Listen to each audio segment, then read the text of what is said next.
गुर्दे का मरीज़ हाँ। महीने मेरे 12 डायलिसिस होंदे ने। मैं काम कोई नहीं कर सकता। मेरे हालात घर दे ऐसे ने, घर की रोटी भी नहीं पूरी होती। गरीब आदमी हाँ। अल्लाह ताला ने मैंने बीमारी च पा दिता है। मैं बड़े मजबूर हाँ।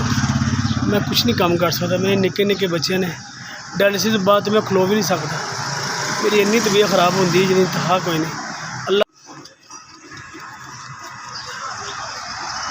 मुमताज़ अस्सलाम वालेकुम SVS। मैं तेरा बड़ा ही शुक्रगुजार हाँ। तुसीं इस महीने मैनूं 10,000 दिता। मैं नहीं डायलिसिस करा सकता। सिर्फ तुहाडी मदद नाल ही मेरे डायलिसिस हो रहे हैं। तुहाडे रिश्तेदारां नूं अल्लाह पाक तरक्की देवे। अल्लाह पाक तुहानूं इन्ना देवे तुसीं सारे गरीबां दी मदद करते रहो। SVS मैं मारा बंदा वां। मैं महीने 12 डायलिसिस नहीं करवा सकता। तुहाडे पैसे 10,000 दी वजह तो मेरे डायलिसिस हो रहे हैं। मैं तुहाडा बहुत शुक्रगुजार हाँ। अल्लाह पाक तुहानूं बरकतां देवे, तुहाडे इदारे नूं तरक्की देवे, तंदुरुस्ती देवे।